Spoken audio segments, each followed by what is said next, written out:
मैंने देखी तो आई रोट कि वरुण धवन को सॉरी बोलो जितने लोगों ने ट्रोल किया सही था, बिकॉज आई थिंक मुझे लगता है आज की डेट में ना अननेसेसरी भी कुछ चीजें ड्रैग की जाती है। अब जैसे Yeah. जो लोग ड्रैग कर रहे हैं वो भी ये कह रहे हैं कि फिल्म तो कमा लेगी। Yeah. जब फिल्म कमा लेगी it means audience has accepted. Correct. तो मतलब आपको लगता है कि फिर वो चीजें मैटर नहीं कर जाती जो भी ट्रोलिंग होती है या जो भी जो मतलब मुझे इस फिल्म को लेके खास तौर पे I was very hurt with some people who were like मतलब ठीक है हर फिल्म में परफेक्ट फिल्म कुछ नहीं होती। आई बिल्कुल थिंक कहीं ना कहीं कोई कमी हर एक में होगी, बट अगर कोई फिल्म नहीं, परफेक्ट फिल्म तो होती नहीं है। आज भी हम बॉर्डर के बारे में जब बात करें, हम सबको ये लगता है कि उससे ज्यादा परफेक्ट फिल्म कोई है नहीं, पर मेरे फादर को नहीं लगता है।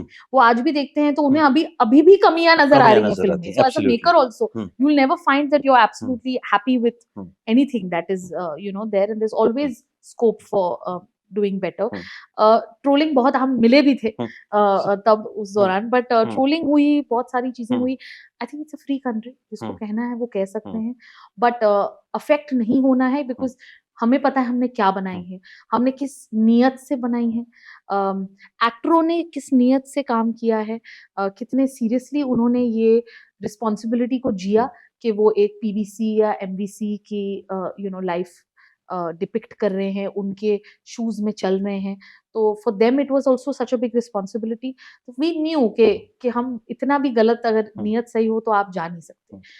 बाकी चीजें इज नॉइज, आई गेस हर फिल्म के आजू बाजू कुछ ना कुछ नेगेटिव होता ही है। 1000 करोड़ कर दिए उसको भी लोगों ने नहीं हाँ छोड़ा जी, कि ये ऐसा है ये वैसा है। कुछ लोग हैं जो शायद ही बहुत ही फ्री बैठे हैं, जो कर सकते हैं ये सब। बट इवन मुझे याद है जब ट्रेलर हमने देखा था, आई टोल्ड यू कि मिट्टी के बेटे इज वन सॉन्ग जो सबसे ब्रिलियंट सॉन्ग है, and I am so happy कि मतलब वो इट टर्न्ड आउट जो फिल्म में भी वो आता है। मतलब इवन आप अभी भी देखोगे तो मेरा जो यूट्यूब म्यूजिक है उसमें मिट्टी के बेटे इज वो अभी स्टिल भी मेरी गाड़ी पे जब वो लगता है तो it plays on loop. That is so connecting.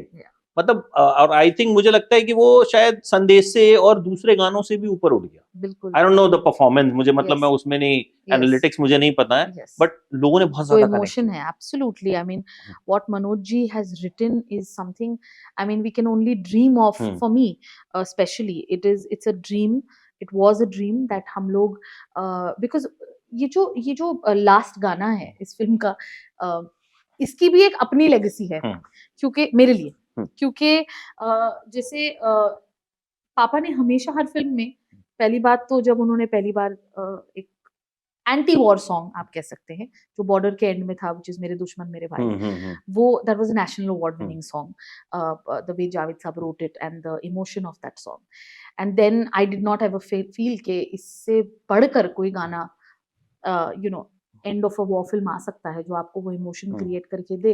And then LOC happened, और एक साथी और भी था, and that song and those lyrics about the soldiers that go home, and उनको याद रखना कि एक साथी और भी था, वो एक इमोशन मेरे दुश्मन मेरे भाई से कंप्लीटली अलग क्रिएट हो गया था। और फिर ये थॉट कि अब ये इस फिल्म में ऐसा कोई गाना रखना, और हम क्या ही कर सकते हैं। And Bhushan ji was very clear that that Manoj ji had to do it, and when Manoj ji wrote it, it was just, it's magic. मुझे याद है INS विराट पे जब इसका प्रमोशन हुआ था, Sonu Nigam sang that song. Yes. मैं एक फ्लाइट ले रहा था और एक रील मेरे सामने आई, मैंने कहा यार ये तो ब्रिलियंट। उसमें वो राम वाली लाइन थी, कि वनवास वाली जो लाइन है, आई मैंने निकाला और मैंने डाउनलोड किया। मैंने पूरा 2 घंटा फ्लाइट में मुंबई से दिल्ली उस गाने को सुना, उसके सारे लिरिक्स नोट किए, ठीक है। Then next day I made a video, मतलब दैट वाज समथिंग, मैंने उसमें अपना एक्सपीरियंस बताया, आई गॉट सो इमोशनल। मैंने पहली बार मनोज जी को अपना वीडियो भेजा, मैंने कहा सर मतलब I just want to meet you and hug you. Then उन्होंने फिर सोनू निगम को भी भेजा, उनका भी मैसेज आया, तो इट वाज लाइक मतलब ये एक next level emotion. And this song कहीं ना कहीं मुझे ऐसा लगता है इसने मुझे ड्रो कर दिया कि यार ये फिल्म तो खैर हम वैसे भी देखते हैं, बट एज एन ऑडियंस भी, क्योंकि कहीं ना कहीं हम जर्नलिस्ट होने के साथ साथ वी आर ऑल्सो लाइक, ये हमारे बचपन का कि ये फिल्म खराब नहीं होनी चाहिए भाई, नहीं तो बहुत गुस्सा आ जाएगा। तो अब बॉर्डर 3 भी आएगी। चीज बिल्कुल आएगी। ये कमिटमेंट भूषण जी को एक्चुअली फिल्म जब ये शुरू हो रही थी तभी दे दी गई थी, because there was something in mind that we knew we wanted to do. The story came to Binoy and me, my husband and me, and then when we told Bhushan ji about it, he was very convinced and very happy. So it's already started in the writing process, and as soon as it's ready, hopefully you all will hear बहुत ही जल्द. अच्छा, एक चीज और, as a maker, see as a journalist या as an audience, हम फिल्मों में कमियां निकालते हैं कि यार अच्छा इसमें ये अच्छा ना, ये बुरा था. जैसे इसका वीएफएक्स हमको लगा कि जो बॉर्डर 1 थी उसमें वीएफएक्स था ही नहीं, या हमें महसूस नहीं हुआ, या व्हाटएवर.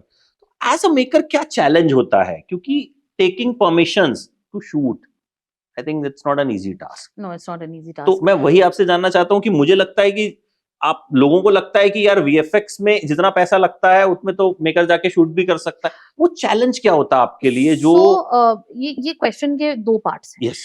एक तो ये है कि सब लोगों ने अभी तक जिन्होंने भी वीएफएक्स के बारे में बोला कि बहुत ज्यादा वीएफएक्स यूज हुआ है फिल्म में, बहुत ज्यादा, और मैंने कभी कोई जवाब दिया नहीं इस पे. बट मैं अब रिलीज के बाद में I was waiting for people to watch the film, and I wanted to tell them that जिस वीएफएक्स की आप बात कर रहे हैं, I am so thankful that I have that VFX, because I'm also, एक सेकंड क्वेश्चन है जो सब लोग पूछ रहे हैं, वो ये है कि पहली और सेकंड फिल्म में 29 इयर्स का फर्क क्यों?